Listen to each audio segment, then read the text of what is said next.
Hey everyone, it's Tom Kradza, and you know, these two ladies that we interviewed today on the show are crazy, and I mean that in the absolute best way possible.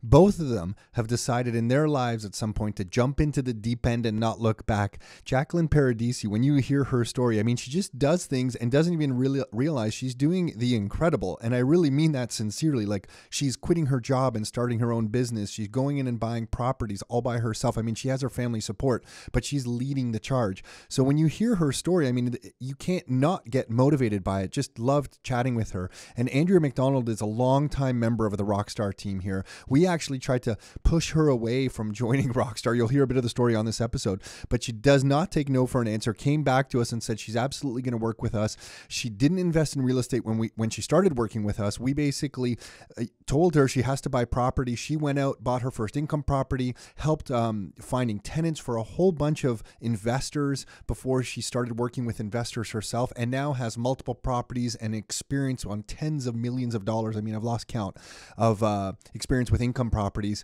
and just, you know, a great story. Another woman who just will not take no for an answer and jumps into the deep end and lives life on her terms. So we couldn't be more proud to be associated with these two people. It was a lot of fun chatting with them, and yeah, you'll hear more of the story. If you're listening to this, look, some of the things that we're most proud about when we're working with investors is that when we're buying properties as a group today, we believe we're helping ourselves, and ideally we're leaving a legacy for our families and for our children. And part of the reason that we're so motivated by that, we really feel there's a hollowing out of the middle class happening in Canada, and we're right in the middle of this. This is actually a global phenomenon that's happening, but it is really accentuated here in North America, definitely. And when we buy properties, we really feel we're buying assets that can help us avoid that destruction of the middle class.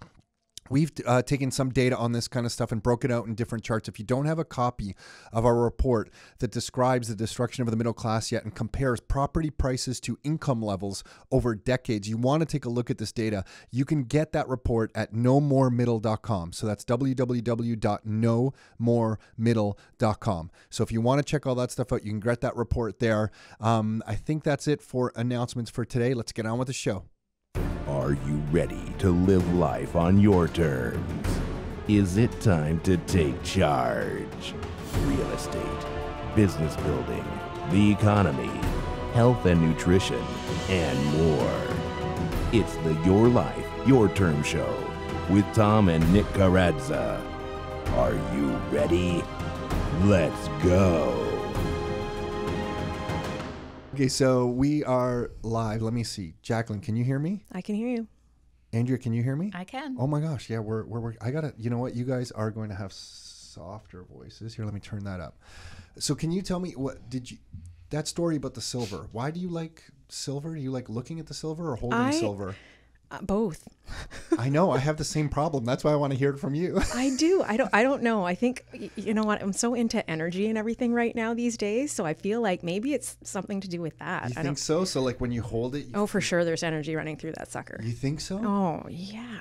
That's why you God, love it. I love this story about silver. Yeah. And it's like just so dense. Yeah. You know, when you pick it up, I love it too. Yeah. So and the fact that it's a skull kind of helps too. Yeah. So the story, so now that we've said it's a skull, I'll explain. I went to go buy some gifts kind of stuff at this place that sells gold and silver, and they had this 10-ounce skull of silver. Someone had molded it into a skull, and I walked out of the store saying, I'm not going to be the person who buys 10 ounces of silver formed into a skull, like a skeleton looking skull. And I got into the parking lot, I started reversing, and I slammed my car into park, and I'm like, screw it, I need that skull. So I marched back into the store and I bought my 10 ounces of silver, and now it sits on my desk. And it's funny, most people just think it's a paperweight. But the people who know that it's 10 ounces of silver, now more and more people are knowing that it's 10 ounces of silver sitting on my desk here. And I'm like, damn. Make sure you lock your, your door at night. Now it's just a test. Am I going to lose my silver, or am I not going to lose my silver? And now you know there's energy in it. Yeah. What do you think? Like, what kind of energy? You mean just energy from the silver, the element? Yes. Really, eh? Yes. Yeah. And your body likes it? Maybe, yeah. No, I'll buy into that. Especially in gold, too. I like just looking at it, too. Yeah, I have a problem. But it looks like I'm not the only person who has this problem, so this is a good thing. So, Jacqueline, we've been working together, and not me directly. You've been working with Andrea. How long do you think it's been that you guys first got to know each other? When did you first hear of Rockstar? Do you remember? So I joined in 2006. No, sorry, 12. 2012. 12. Okay. And I heard about it in 2012. So it was Okay. December. I probably heard about it in March or something like that. And then you started working. Did you have this goal to like buy when you heard of us? Did you have this like was this something you were going to do, No. buy real estate? So No. what I don't I'm curious. What's your story like? You Because so my background is I'm a home stager, and I found you guys because I was a home stager looking for, investors to, get into who were staging properties. makes sense. Sure. Yeah. So I love doing vacants, and I don't love doing the occupieds. I still do some of them, but I knew where my target was, and that I wanted to either work with builders who wanted to do model homes, or I wanted to work with investors who, needed to sell their properties because they were flipping them. So I was in search of that, and I came across actually Irwin. I found Irwin first, Mr. Hamilton, and I'm from Stony Creek, so I found that and thought that was amazing. And then all the connection from you guys to him after that, I found you guys and signed up for the newsletter only because I thought I got to figure out what's going on here. Like, how could there just be an agency that's only selling, only buying, not selling? That seems way too perfect for me. So I signed up for the newsletter and got it, and then kind of started getting hooked on these friggin' newsletters. Like, it was ridiculous. I liked reading them. The stories were great, and that wasn't my point, but I liked them. So so from March till December, I was kind of playing around with it, and I didn't know really what else to do with it. I had marketing sort of made up, ready to go for something like that, but didn't know how to approach. I'm not a very hard sell. I don't know how to kind of go after that kind of business, but I knew I liked it and thought that it looked like it was a good fit. But in between all of that, I had, before all of that, I had signed up for a course that I took, a $5,000 online course that I took, that I ended up buying a property first before all of this. So in 2011, I bought my first property before you guys, and bought it off Kijiji. It was weird and scary. I forgot that story. Oh my God. So you took this $5,000 course, taught you a bunch of stuff about real estate, and then you just combed through Kijiji, found a property? Well, that was the course. The course was saying to buy, like low, I can't remember. Like motivated seller kind of stuff? Yeah, motivated seller, and then I think adjust the rents, and then reappraise and pull money, and then do it again. And try and find these properties in good areas that did that was really hard. But I found one on Kijiji that seemed to fit, but it wasn't. It was at market value, and I was struggling because it wasn't what my course was telling me to do. But I really liked the property, and I kept going back to it. It was a triplex in St. Catharines, and it was $240,000. I think he had it at, and it was an older building, 1970 or whatever. But the guy was super nice, like mentorship worthy. He was so amazing, and I still talk to him today. Like, he was amazing. So he's the perfect sort of first person for me to not get shamed or whatever. But so I kind of went ahead with that and got that property, shitting my pants. That's crazy. Good for you. You're married. Married. Right? My husband was like, thought I was a whack job, thought I was crazy, but didn't, still sort of supported it. He really, he actually knew somebody that knew this guy, this seller, and heard great reviews about how great this guy was. So that made him more comfortable that he wasn't some scam artist. And I don't know, we kind of went forward with it and just bit the bullet and did it. So it was scary, but at the same time, it was fun and exciting. And it's funny, how many of us have taken a $5,000 course to teach us how to buy a piece of real estate? Because I've done the same thing. And the reason the $5,000 is sticking with me is I once bought a $5,000 box of tapes. So it was like well before online, but we've all kind of gone down that path. But it gives you the kind of confidence. Yeah. You get some education around it, but still looking back, I'm like, what was I doing spending that much money? But we've all been there. Yeah. We've all done it. And I thought this $5,000 was a crazy amount of money for totally. me then. And then I was so upset because I didn't really like the model, and didn't follow it. The first property I bought was not even according to what she's telling us to do. But then again, right after that, I found you guys. So I bought this thing, I think in October, and had found you in between there already anyway. But also I was trying to find somebody to work with me agent wise. And I had somebody who helped me buy this one. Like, he wrote up the paperwork and stuff and made sure that I wasn't doing anything wrong. But then right after I did it, he obviously didn't like the model either and was like, yeah, I'm not doing that again. I'm not working, you know, I paid him like $500 to write up the paperwork or something. Yeah. And he kind of like cut me loose right away. And I'm like, crap, now what? Now I need to find an agent. So right after that, I went to the event or whatever it was, Fast Track in December, and signed up on the spot. And I remember walking up to you and saying like, hi, I'm the stager. And I'm like, what a moron, like that. I told you, I'm like, really? Not a hard sell. I can't. I thought, well, this is a good opportunity for two reasons, because, you know, I can tell them that I'm a stager and maybe they need me. It was so silly, but.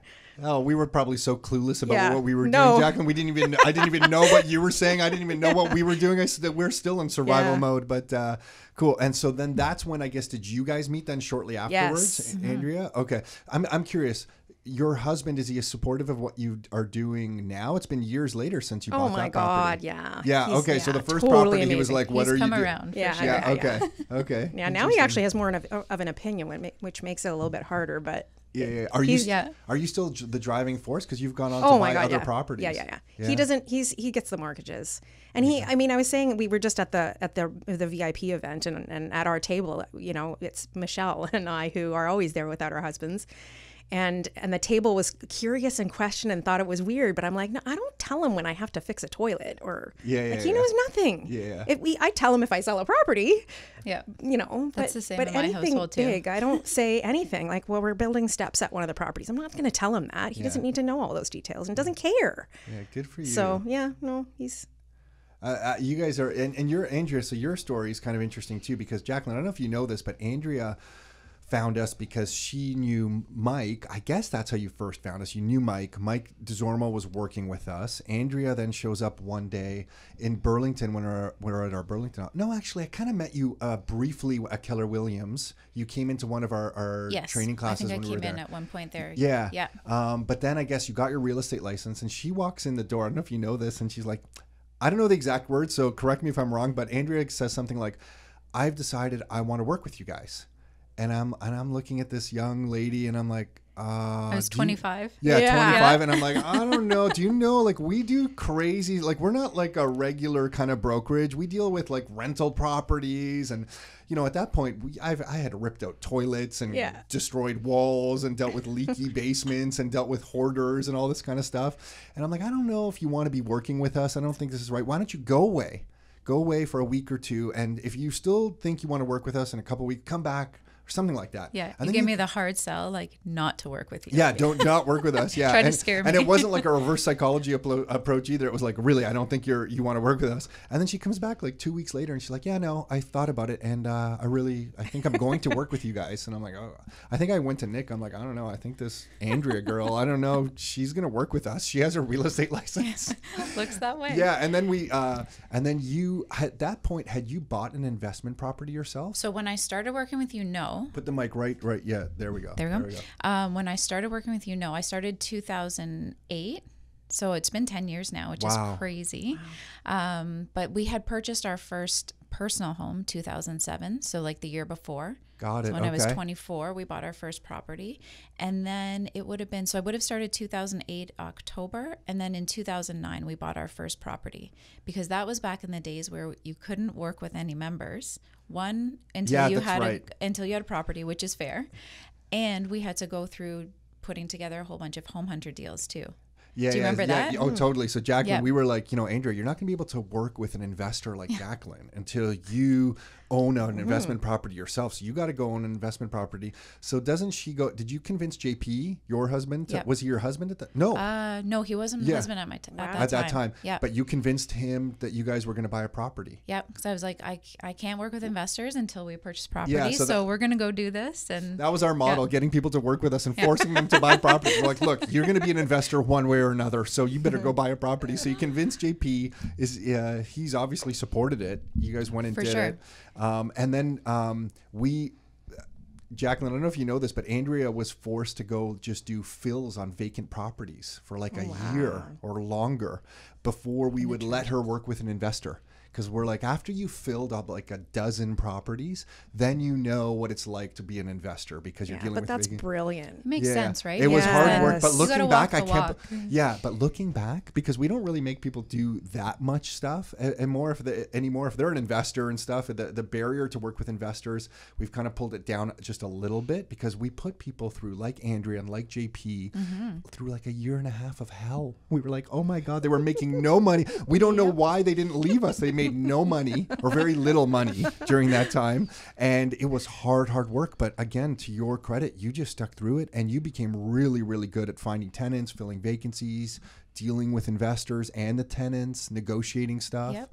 Although I probably didn't enjoy it that much during the time, like looking back, that made a big difference in, you know, what I could offer to investors, you know, when I was then coaching them on how to fill properties, because I had been through it so many times and dealt with a whole bunch of different tenant issues. To then have a tenant, like have my own property on top of that at that point too, you know, really kind of molded how I was able to service my members. Yeah, totally. And I think in our defense, I think now we do meet some people who work with investors who are a little bit older than we all were when we started. Totally. So they have some experience and that kind of stuff. Well, that was kind of a big barrier for me personally, maybe not you guys as much, but I was 25, you know, just kind of starting out in this. And it took me a bit. I think that whole process just helped with my personal confidence. Like, I knew all this stuff, but to sit across from someone who was like my dad's age, and I'm like, let me tell you about investing in real estate. Here's how you're going to make money with Right? rental properties. Until like I actually sat down and like had a one-on-one meeting, kind of like explaining to my dad how I did it. He was like, yeah, you know what you're talking about. He's like, it's just, you have to have that confidence in yourself. So going through that whole process helped me, you know, get to that point where I felt good doing it. Yeah. We were either going to burn you out or you were going to survive. 100%. And you survived. Yeah. And then so when you guys started working together, were you feeling comfortable? Like, did you take Jacqueline out and just start looking at properties? Yeah. Were you in the mode then at that point, I can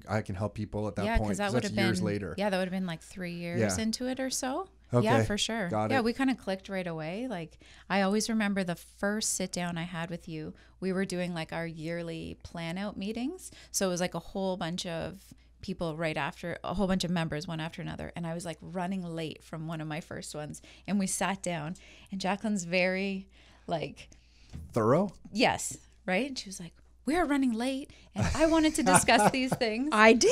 Yeah. Well, just like not in a rude way, but very, you're like, to me, you're a pit bull.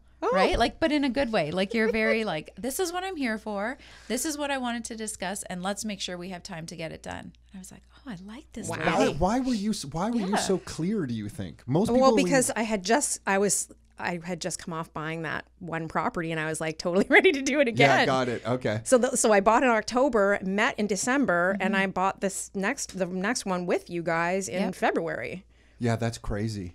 That is crazy. Good for you. And so what were your reasons? Were you did you have like, we tell everyone, and I don't know how often people actually outline them, like that you need big goals in real estate, because if you don't have pretty big goals or reasons why you're doing this, you'll sell your properties really quick. At the first sign of trouble, you'll sell your property. And if you sell properties early, like that triplex you bought in St. Catharines, if you sell it within the first 6 months because you have your first tenant issue and you don't feel like dealing with it and you get frustrated by it, you're going to lose money because the real estate fees and the land transfer fees that you paid up front and the mortgage penalties, you're going to lose money. So we tell everyone, like, try to have some sort of reason as to why you're doing this. Otherwise, you're going to lose money. Did you have that? But I say all that, and sometimes people have no reasons. They're just like, I'm going to buy some property. Did you have a specific reason, or were you just going in? I just knew I liked the way it made me feel. Yeah, so weird, but like so the adrenaline that you get from it, and wanting to do it again. And I don't know if I was searching for something else, and it was like not even about that. But for me, it was filling something that I needed. Like, it was an emotional thing. And how did you, that's really interesting. And how did you handle the first time? You must have had a tenant issue at one point that just kind of, because you didn't have properties before that triplex in St. Catharines. I did. I didn't really. I rented our cottage, so I had that kind of experience. Not the same, and I honestly have more problems with that than I have with any of my tenants now. The only one I had, we bought that property in February, and the only tenant or problem I really had was that one, was when we filled it with a rent to own. She was great for the first little while, and just kind of kept always paying late, but always caught up. And then we eventually got her evicted. Mm-hmm. But that was really that was the only kind of bad the worst one. of it when you But think about honestly, it. when that was happening, like I know people get scared of stuff like that. For me, when that was happening, I hated the inconvenience of it. I didn't like the stress. I didn't like the way it made me feel. But I also felt like I wanted it to happen because I wanted to know what to expect. Like I wanted to go to the tribunal. I wanted to serve the, God, N1. who are you? This Jacqueline's is amazing. one of those members. You are amazing. Yeah, I'll talk to her and she'll be like, oh yeah, 3 months ago, I was at the tribunal. I evicted my tenant and I refilled it. I was like, what? Yeah. But right, where other members, like you're kind of with them through the whole process, which is great as well. But she'll be like, oh yeah, I did all of this and we're all good now and I have a great tenant. I'm like, where does that come from? I And didn't even know there was anything but the reason special Andrea about is that. sharing it that way is because over the years, I think a big part of the reason that we're here is to try to help people when they hit that problem with a tenant. completely. And we tell them, hey, look, you can call us if you have any issues. We might not even be the solution, but we will know how to get the solution or who to call. And sometimes that gives everybody peace of mind. But then every once in a while, we meet people like you who just handle everything and want to see. It's almost like you're testing yourself and to see what is going to happen next. Where does that come from? I don't get it. No, it comes from somewhere. Your upbringing? I don't know. Do you have siblings? I have Are you the youngest of 10 I'm the kids youngest that have beat of on you? 3. Yeah, okay. 2 older brothers. Okay. No, my parents split when I was 12. I don't know. I don't know. I Always shouldn't say I don't know. No, but okay. So your staging company, how did you start that? Because you're self-employed. Because you do a lot of things that, like, investing in real estate is not quite normal. Let's face it, right? Yeah. I think it's 4% of all mortgages in Canada, something like that, or like to Is it that investors. low? This is a stat I picked up like 9 years ago, so I don't know how accurate it is today, but it's a small amount. I think it's funny because when you invest in real estate, I'm like, you don't? Like, you I just know, think it it's seems so so normal. common and like Yeah. what you should do that I'm always like blown away when people well, don't because consider that. somebody was showing me an infographic from the Toronto, I don't know which paper, I think it was the Star, but don't hold me to that. Maybe it was just an amalgamation of all the data across different media, but like 80% of any news article that has the topic like landlords or something is like a negative article. So I think in the press, it gets this negative vibe, like investing in real estate. And it's always the horror stories that hit the press always, because yeah. they're the exciting stories, right? Yeah. You never hear when someone just profits from a property over the years and hands it down generation over generation. So that's why you impress us the way you behave. But the company, how did you start your own company then? Yeah, because so that's another I, crazy thing to do. I quit my job quickly, fast, really without any notice. And I just had a sheet that I went to a home show and saw. I couldn't even actually remember the word staging. I kept saying to my husband, what was that word at that place at that home show? Because I could never, and I filed it. I had a newspaper article filed, and I went to the filing cabinet and I looked through the filing cabinet until I found it. And I'm like, oh yeah, staging. Because this was 2006.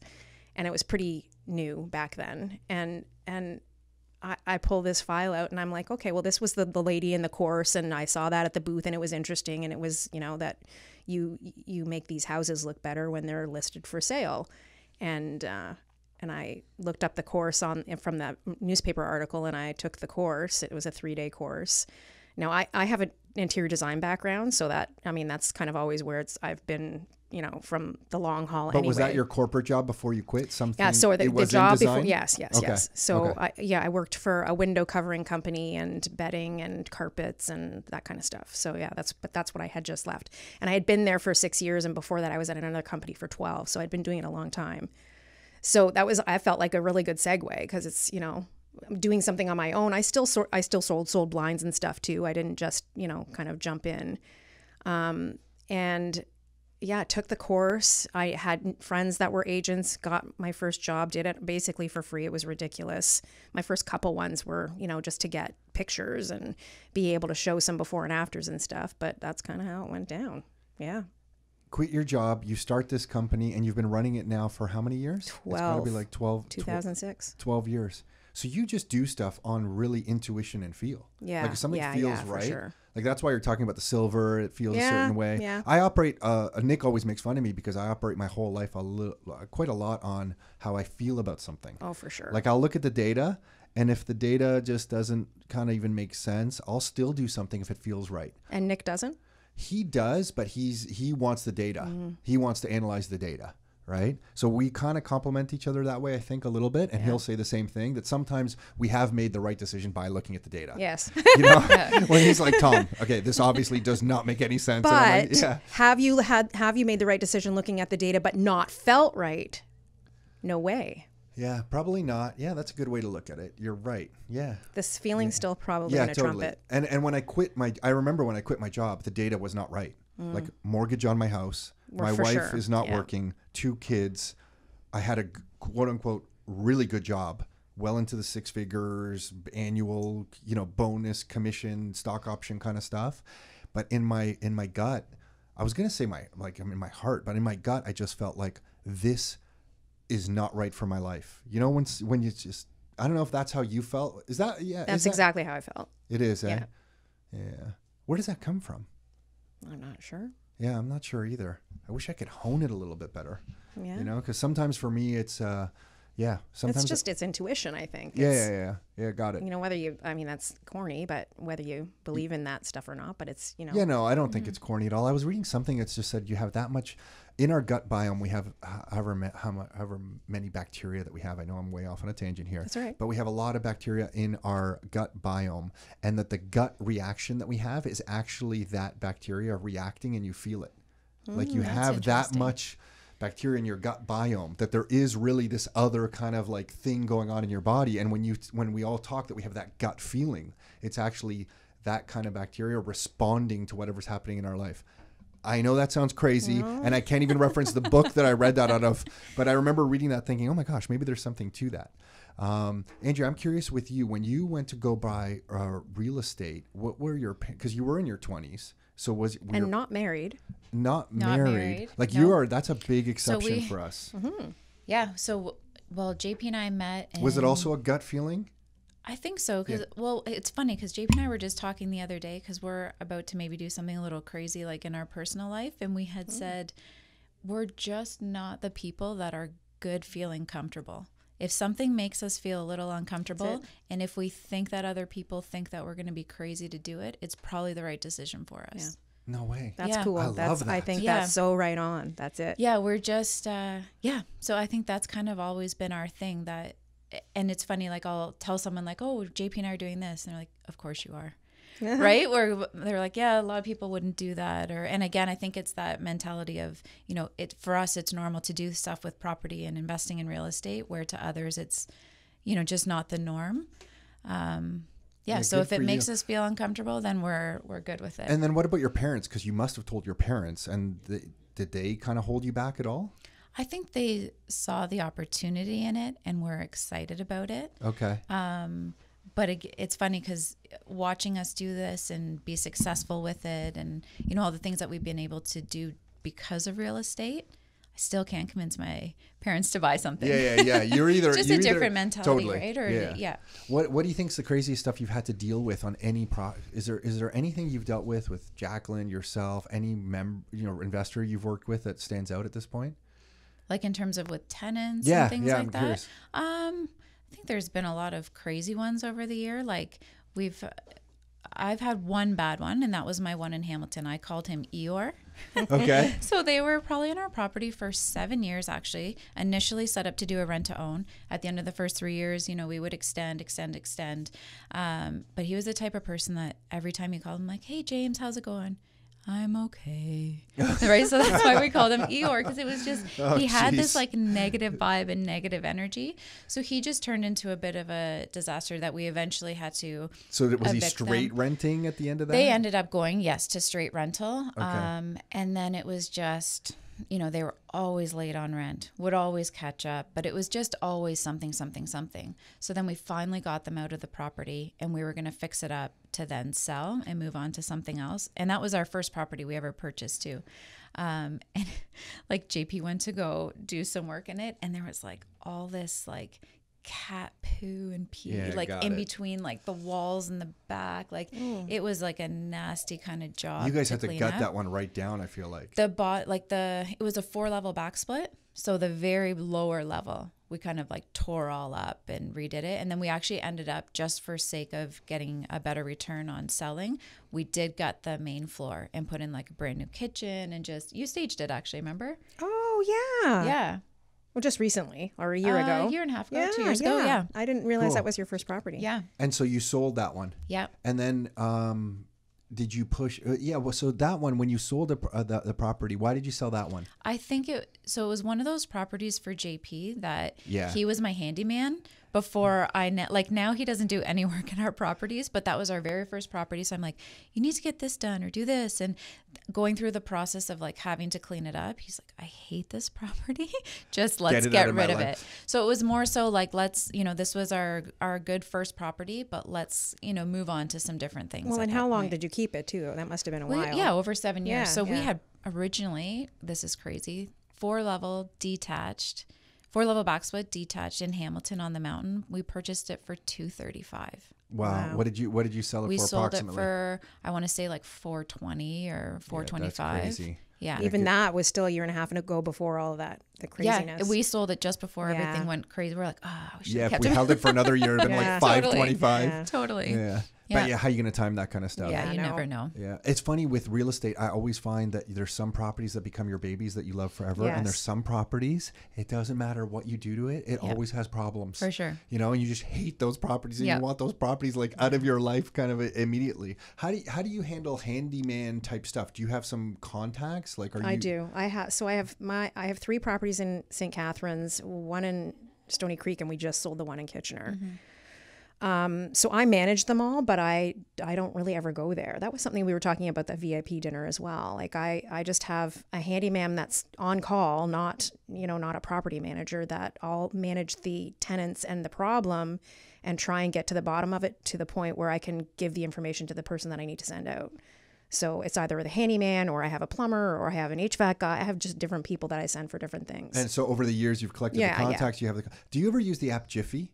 Do you know about Jiffy? No. It's this app you put on your phone. Do you know about Jiffy? I know it. I haven't used it though. It's been really good. I've only used it a few times so far. You put it on your phone, and it's basically like an Uber for any type of handyman contracting services where you can just kind of select your city. It doesn't operate in all cities across Ontario right now, but it looks like they're expanding. And you can just say, like, I need a plumber tomorrow. So if you go on at 11 p.m., and say, I need a plumber like tomorrow morning at 8 a.m. and you put your request on there, just like an Uber will kind of, it'll look for the different cars that are available. Mm-hmm. It'll look for the different contractors that are available. And within a few minutes, somebody reaches out to you saying, I can be there tomorrow at 8 a.m. That's cool. Wow. Yeah, it's really good. And they're good people? So far, we've only used them a couple times, so this is not like a big endorsement yet. We're just still testing them out, but they've been really good. Interesting. So they themselves are not the contractors. Jiffy's just the app Yes. that looks like it puts you in contact with different contractors. But so far, it's pretty good. And then you rate the people kind of like you would on anything else and that kind of stuff. Neat. So just keep that that one in mind. It's pretty handy. And just going back to the craziness, at this point, we've seen a lot of crazy stuff in properties, from properties burning down. Mm-hmm. Do you know that, I want to say their names, but I don't know if they want me to say their names, but we have members that have been here, worked with us for a long time. Their house burnt completely down. Mm-hmm. Do you know that, Jacqueline? No. Yeah, we have these members. They kind of started just a bit before you. You know who I'm talking about. I just talking don't have about. their permission to say their names, so I won't say their names. They bought a bunch of properties, and one day their tenant's installing a water softener in the basement, thinking they're doing a good thing, installing a water softener, and with the blowtorch, I guess something catches fire, whole house burns to the ground. Oh my God. Can you believe that? But like you know the way, Andrea, you were saying Jacqueline just handles so much stuff.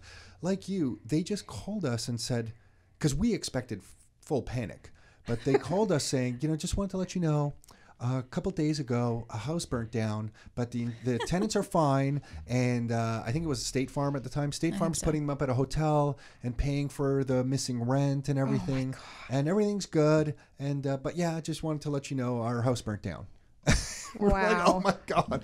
But in the grand scheme of things, percentage-wise, these stories are far and few between. So I think there's a difference between people who look at a situation and they can find the good in it or the opportunity, because sometimes I'll have a member where their very first tenant is leaving and they're like, oh my God, what am I going to do? I'm going to have a vacancy. I'm like, no, this is like an opportunity. You can possibly get in there, do a little bit of work. You'll get a new tenant with higher rent. Like, look at everything bad, like in quotations, that happens as an opportunity to do something good with your property. Yeah, right? There's, I don't know, there's just that's always perfect advice. Where's that coming from with you? Is that something you had to teach yourself? maybe. I think I'm just at a point now where like I'm done with negativity. Yeah, like I me don't too. want to be around people that like take me down. So I've over the years kind of removed myself from that mindset where I'm like, yeah, we could sit here and talk about how awful things are right now, or we could figure out how this could be a good situation, right? What can you take from this scenario and do something good with it? Or how can it benefit you in a certain way, right? Opposed to being like, oh, now I have to do this and my tenants are gone and now I'm going to have a vacancy. It's like, well, maybe you could cash flow an extra $1,200 a year now because you've, done a little bit of a fresh coat of paint, it could be something as small as that. Get a new tenant in there. I don't know. I just think there's always an opportunity with every bad situation that happens. Yeah, that's amazing. And Jacqueline, you're agreeing. You're Yeah, obviously thinking the same totally. way. I was thinking that the whole time you're telling the story about the house burning down. I'm thinking, well, they get to rebuild it. Yeah, they get actually a, got a like, brand shiny new new house. house. It ended up working out. On the home staging front, what are some of the things that you can tell some of us who have no clue on how to stage a home? Is there some kind of basic tips that you would tell somebody, or do you just always go into homes that are vacant so you don't have to deal with like kind of getting clutter out of the way and that kind of thing? Part of it. They're definitely easier. I did a lived-in occupied home yesterday. Oh, yeah, they're just so much harder than, and even you can still do a vacant and they can still be hard because, they could still have, dated floors and dated walls when they're vacant, but this vacant's still always way easier. I don't know. I think with my investing background, I really, really, really can connect with the home and the buyer that we think will be there, because you think that way for tenants as well. Like you have, a target market. So I can really kind of grasp what needs to happen in a house and get it set up so that the functions are right in each area and so that it looks like it should for the, the type of buyer that we think we'll get. And then how do staging companies work? Like, do you have like a stash of furniture? Yes. Like, how does that work? So there's tons of I do. Oh my God. So you're just collecting furniture all day long. I am. Okay. I am one of those stagers. So there are definitely different levels of us, and every level needs to be there. So there's stagers that don't have any inventory that go in and do the occupied homes that I don't want to do and kind of just use the homeowner stuff. So there's, different kinds of stagers. And then there's just the middle of the road people. And then there's luxury stagers that have super high end furniture, and like the stuff for that Ruben, that good. Ruben would use, so there's, all kinds of levels of us. But where I sit is I have all my own inventory. I never do any occupied homes that don't need any inventory. I have tons of stagers that I work with, that I refer to get anybody the right person. So I don't want the wrong, I don't want to be the wrong fit for someone. So are you moving people's furniture out and moving some of your I am stuff not. in? If we've gone on a consultation and had that to happen, it wouldn't be me who does it. Okay, but I got do it. refer people who do that. Like if it's, a pack job or a hoarding job, or I have two stagers that I, send there. And then it might be the level of house that I need to be to put the stuff back in. They aren't the level of stager to put the stuff back in. So they'll do that part and then I'll go back and the stage it. Got it. What do you mean a hoarding job? So It's like people are just hoarders? yeah, there really are hoarders. I like that lingo. It's a hoarding job. Yeah. These people have everything Yeah. in there. You got to clear it out. And they can't physically possibly do it themselves. It's too overwhelming. And Okay, they got get it. somebody who comes in and, Okay. holds their hand and supports them and gets it out. Got it. And then, so I'm just fascinated by your business right now, though. Like, you have to keep furniture at all times. Yeah. So do you have a warehouse? I have a warehouse. I have a 2,400 square foot warehouse. This is the property I think that you were No. telling. No, so This she is rents one right now, but then one Okay. of her Yes. most recent purchases was a lot right? There's a house Yeah. on it that you're renting. Yeah. So yeah, we are in a warehouse now and moved in September last year into this warehouse. By the time I couldn't stand it anymore and had to find something, pick something, and loved it. Like, it was a good solution. And moved in on September 1st, and on like September 28th or something, I found we had been looking actively for over a year to try and find a property to either have a warehouse on it or a shop on it, or be able to have one big enough that we could build one on it, and couldn't find it. So I finally just moved into a regular warehouse. And then like 28 days after I moved in, we found a freaking property. Of course. Okay. And you bought it. And bought it. Okay. And this property has a rental. What is so it? it's just a regular house. It's in Stony Creek. The lot is 70 by 235. Yeah, it's really deep. So it's big enough to be able to, plop a shop down on it. And I just put a tenant in it. There's a separate garage on the property already. That's probably about 300 or 400 square feet. And I put a separate tenant in there, a handyman. He was amazing. I love him.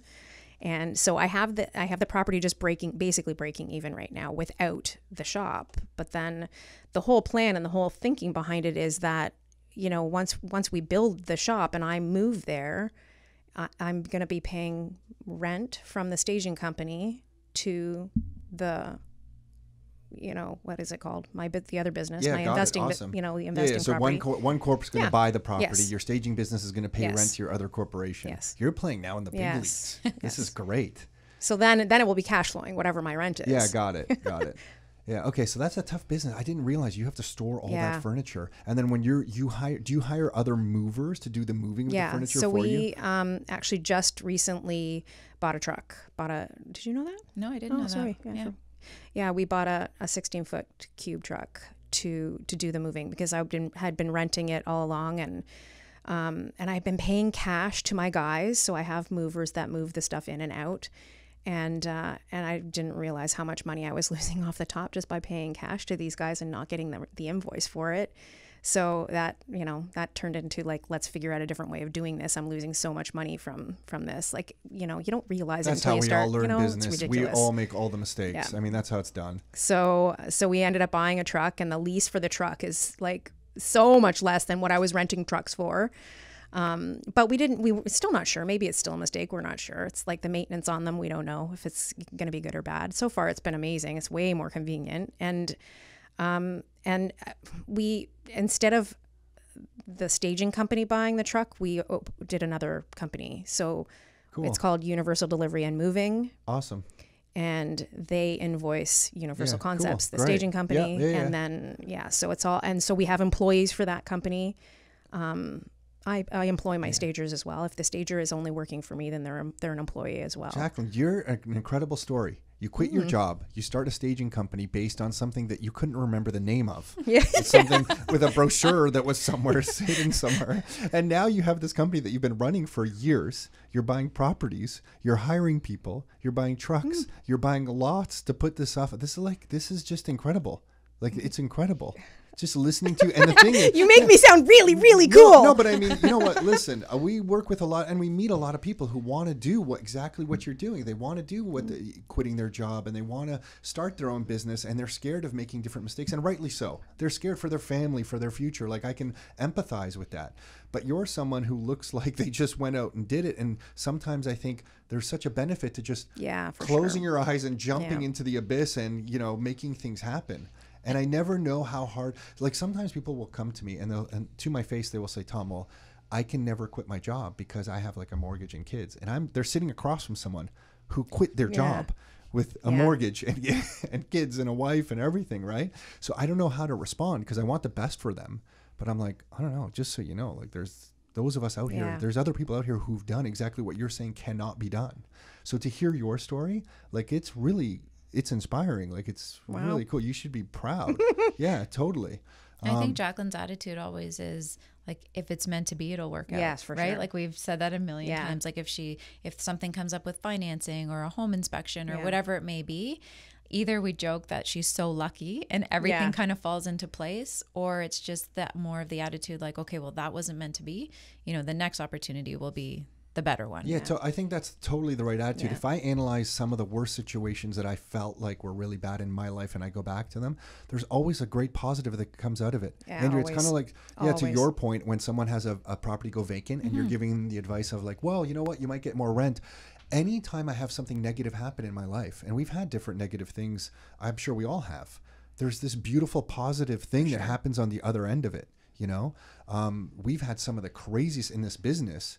We've had some of the craziest situations where the brokerage we were operating out of went bankrupt on us, and we had to literally get a U-Haul truck and stuff everything in. But then we found that amazing place, the coffee office in Burlington, and that kind of like was perfect for us at that time. It had a boardroom, and it was the right price point for us, and it really kind of put us out on our own, whether we wanted to or not. We were basically forced to go out on our own because this brokerage went bankrupt, and that was kind of the birth of Rockstar. Like if that brokerage in Oakville had stayed, I think they've reopened now. I'm not even sure. I don't know. But if they hadn't gone under, then we might have never had Rockstar, right? So like I always look back, I'm like, oh my gosh, like if it wasn't for that horrible event, this positive thing. And I tell my kids now all the time too, if something bad in their lives happens, look for the positive within a few days. Pop the champagne. Yeah, because something is, life is kind of balanced that way. Like I'll also tell people I can never find balance in my own life. Like you're always busy in work for a few days or weeks or months, and then you kind of can focus on the family. I can never really find the balance, but throughout a year I can have balance, right? But there is balance in life with negative and positive things.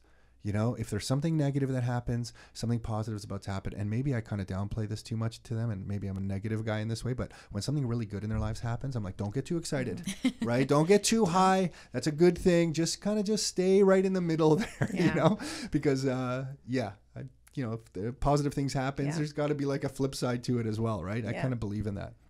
But you are a real inspiring story. So, and look, you're buying rental properties throughout all of this. Not only did you quit your job and build your own business, you're buying properties. Like you're a crazy lady. You are crazy in the best possible way. I mean that as a compliment. In the best possible way. And Andrea, you're laughing. You too. Yeah, you're in your 20s buying properties. Like, who are you people? So what's in store for you guys? You and JP don't want to do what everyone else says you guys should do in life. So like, what's can the you next share thing? what you're? Are you moving to Brazil soon or no? Argentina? So it's not as crazy as Mark's story of selling his house and traveling the world. So we have been talking about, or we're actually in. It started into a conversation not even a month ago, and now we're looking to list our house for sale. What? Which I know, it's really pretty. So that's my only downfall. But am I going to get another shutter order? Yeah, I know. She did all the shutters in my house, and both houses. Both houses. Wow. That's true, and they're beautiful. So our thought is we have a beautiful home that we did a big renovation on, but a lot of our money is just sitting in there doing nothing. So we live in a nice house. That's great. But again, we're like, well, what's next?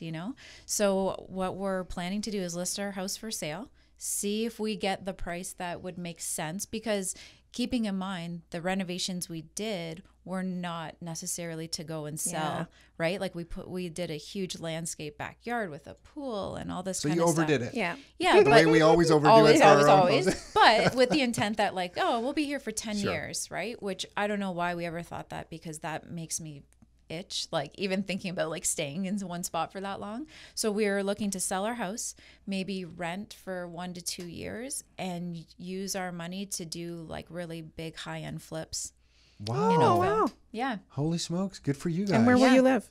That's a great question. And well, the kids stay in the same. Well, we're very lucky that in the area that we are in, Brooke just started grade 1, and we didn't love the public school in our area. So we ended up putting her in a private school in Burlington. So lucky for us, I guess. But that means you can live anywhere. We and just can live keep anywhere. Yeah. So I think if she was in a school where she would then be changing school districts and all that kind of stuff, I would be a little bit more hesitant to do it.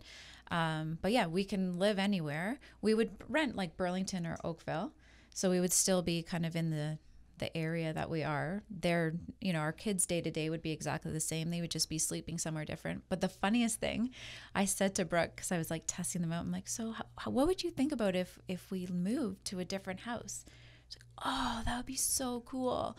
I'm like, would you? Yeah, I'm like, would you care if it has a pool or not? Because to me, I'm like, well, they have a pool and they swim all the time. And she was like, no. Do you think the basement will be unfinished and we can color on the walls again? Yeah. And I'm like, yeah, maybe. That's all they cared about. Yeah. And then she said, okay, so in the next house, when we're doing the work, I want to stay at Mimi and Papa's when we're doing all the work, and then we can move in. And I'm like, well, we're probably not going to do renovations on our new house. She was like, what? I want to do the work. So I was like, okay. I'm like, well, we'll be doing it at a different house. So you can, so it's just cool because they've like been through that a couple times now to see that process. And you know, you didn't torment them. Yeah. And because that's always It your was a fear good as a experience, parent, yeah. right? Like of, you know, uprooting your kids and, you know, how they're going to deal with it. And they're resilient. We care. That's what JB said. He's like, you care more about those things for them than they actually do. Which is so true, right? Like it's the typical like kid on Christmas where they don't play with the toys, they play with the box. Yeah. Right? My kids are forever coloring inside of a box. So Yeah, this is good for you. Wow, I didn't know you were thinking that way. And to give weren't. everyone some context, you've been working with investors here at Rockstar for 10 years now. Yep. And in the last, I want to say, couple years, you've also been working with Ruben Furtado and part of the Furtado group here at Rockstar, Yep. who basically specializes in high-end luxury homes. Exactly. So you've kind of found a nice niche for yourself now. So this kind of fits. JP's an accountant, Yep. your husband. So you guys kind of have the skill set in a variety of different ways to handle pretty much anything that's going to come your way. The only thing, and this is advice I've also always given Ruben over the years, the only thing that freaking petrifies me from people like you when you talk about that is if the market ever changes and you can't hold the property in the middle of the flip. That's always in the back of my mind. yeah. So that, you know, those are kind of numbers with JP being an accountant. That When you we guys first can cover thought of it. this, I then got an email with like 10 different scenarios and 10 different spreadsheets on what they would all work out to.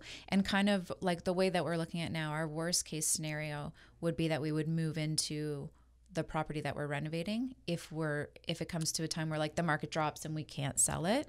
I think that's the plan. So that you that's need why to we have. wouldn't Yeah. be That's holding two properties. That's why we would choose to rent during that time frame. Then we wouldn't be pulling out extra lines of credit or mortgages to then fund the renovation because it would be substantial. And then, you know, as I said, worst case, we could move into it. And you guys want to do this because you just like that We love that it. game. Yeah. And I just feel like, again, with real You have the estate, right it's connections something with the way- Jacqueline sitting here to stage Yep. the properties. You guys are good to go. For sure. Yeah. And, you know, over the years, that's something that I personally love too. And we've done well personally with our own homes in terms of going in, doing renovations and, you know, being able to increase the value when we end up selling them. So it's just a personal passion of mine too, I guess. So it's kind of exciting to be at the point where we're really going to try to execute. That's cool. In this area, you think? West side of Toronto, Oakville, probably Burlington, Oakville, maybe? Burlington area. Yep. Yeah, we're in the right area. I mean, Yeah, just, for sure. you know, we always kind of talk about population growth and people coming to Canada and what's happening in this area. Yeah, and then I just want to give everyone context if you haven't heard a bit of our story. The reason I just want to tell people, be careful on the market, is because our parents went through a really rocky time in 1990 when the market flipped kind of in 30 days on them. Yep. And they were doing luxury. You know, our father had bought that house, 4,400 square feet for $750,000. It's etched in my mind, and interest rates went up 2.9% in 30 days. Wow. And that just destroyed the market. And it was really, really difficult on our family. Yeah. Like really difficult. Like that was you know, when you look for the positive on things, that's where we really had to look have to hard. dig deep for that. Yeah. That's where we had to The look hard. positive is that you have that story. Well, we have that, and we learn so much, Yes. and it's why when we help investors who are beginning, so you're not a beginner investor anymore, you're not a beginner investor anymore, we focus on starter homes in good areas, and sometimes people want us to help them buy a property in the middle of nowhere because it's a good deal, and we will drag them into a population center because we're like, hey, when you have a vacancy, and Andrea, we've been through this on properties before, if you have a vacancy on a property that's in the middle of nowhere, it's going to be tough to find a tenant. So buy this property, maybe it's even a little more expensive in a population center of like maybe 80,000 people plus, because when you have a vacancy, you can put the sign in the lawn and you'll rent it out. And as you get experience, you can do what you want. You can buy on, you know, wherever in Ontario you think is going to work. But when you're beginning, just kind of cover your bases a little bit. So Current day example of that, I have a first-time investor who just bought a duplex in Hamilton and was so nervous, like everybody is anyone going to rent it? You know, how quickly is it going to rent? So it's currently vacant. We close in 30 days. So we've, you know, are trying to fill out before he closes on it. The amount of interest that we've gotten for both units, asking $1,800 for top and $1,500 for bottom. Just so it's what, isn't that Tuesday crazy? today? Oh, crazy. On this coming Saturday, I already have 15 people scheduled Wow. just for the upstairs unit. And the amount of inquiries I've had is blows my mind. This is what we were, Jacqueline. We were just looking as a team on Monday. We were just looking at the data on the amount of mortgage originations. Why can I not say that word? Mortgages that are created, and over since the beginning of 2018, as they've tightened the rules again, all mortgage levels are coming down. So people who are putting more than 20% down, the amount of people doing that, the amount of mortgages being created have come down year over year. And the amount of people who are putting less than that, so high ratio mortgages, is coming way down. And I think the mortgage industry and the government's probably applauding that, saying, hey, that's just such a wonderful thing. We have our mortgage market under control. And there is some truth to that. But when you're in a population center that's growing at the size of this area, and you have no one able to buy, or not no one, but fewer people able to buy properties, what it does to demand on rent is insane. So the rental demand is just going crazy right now. We used to rent out whole homes. I mean, when we started working with you, we probably even told you, Jacqueline, you could probably rent out a whole home for like $1,700 or something like that. We're renting out the top floor of those homes now for $1,800. Wow. My first Isn't that rental crazy? was $1,500 for the whole 4-level backsplit. Yeah. And Right? a Which friend is of mine crazy. will ask me saying, Tom, this cannot stop. And I'm like, what you don't understand is that, this cannot keep going. And I'm like, what you don't understand is, it's not that it can keep going because what people will be given to rent for the price they can afford just gets smaller. Yeah. Because for $1,800 before, you used to get a whole house. Yeah. And now for $1,800, you get half a house. And maybe in 5 years, $1,800 means 2 families are going to have to be in an area. And I'm not agreeing with any of this. I just mean this is the reality, and we can either face it or kind of miss out on what's happening, right?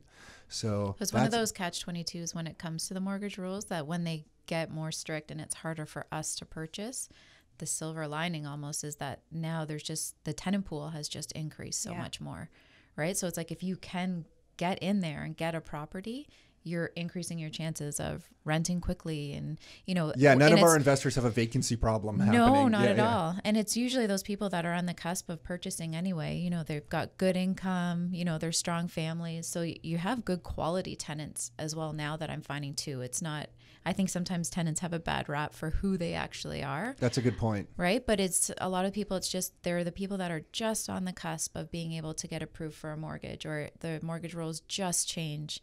And they were good for 5% down, but now they can't do 20 or whatever it may be. What style of home, when you guys do these, if you do go down this path, will it be modern? I think it'll be a blend between the two, like between like more contemporary and more modern. Cool. Because I think there's definitely a market there to get more of a premium for the price when it's a little bit different.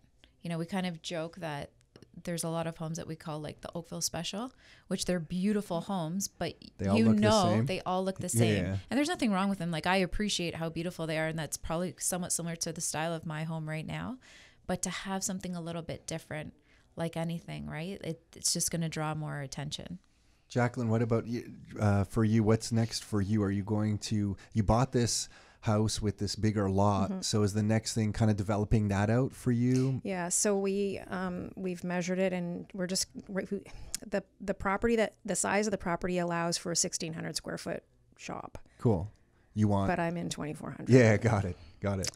So You'll find a way. I know. So we have to minor variance. What about Yeah. for 2 stories? Yeah. So we want to get a minor variance and ask for 2,400 square feet. I actually just spoke to Vanessa about she about would what be to the do. master of minor variances, or maybe major variances. So she gave me the name of her engineer. So Cool. I guess he does all her stuff at the city. Anyway, so I'm thinking, in a perfect world, we'll do 2,400 square feet, but if that doesn't fly, that's a way more than 16, right? So they might say flat out no. But it would be, the in between would be 2,000 square feet, and then get a variance on the height and get a loft up top. Mm-hmm. But the goal for that property anyway is, it's a great area. It's a great street. Where is it? You said it's in Stony Creek. It's right near St. Francis, King and Highway 8. So it's right where King turns off, and it's like, my husband's a Stony Creeker. He loves the area, and it's below the mountain. He doesn't like above the mountain, and blah blah blah. But so he that was part I of love the. you just dismissed his, Yes. his blah whatever he Yes. says, blah blah blah. But he did have a big, he was a big part of that Yeah, he property was. being yes or Cool. no, which was weird because I'm like, I don't Well, know if I like you coming to these anymore. Normally Why are Craig you here? doesn't show up when we look at properties, right? So he liked it, and somehow through all of this, we had a friend there that is an architect, and he talked about, you just kind of we bought it, but he said, you just kind of bought a teardown. Do you get that? And I'm like, really? And Craig lit up. I couldn't believe it. And I'm like, okay.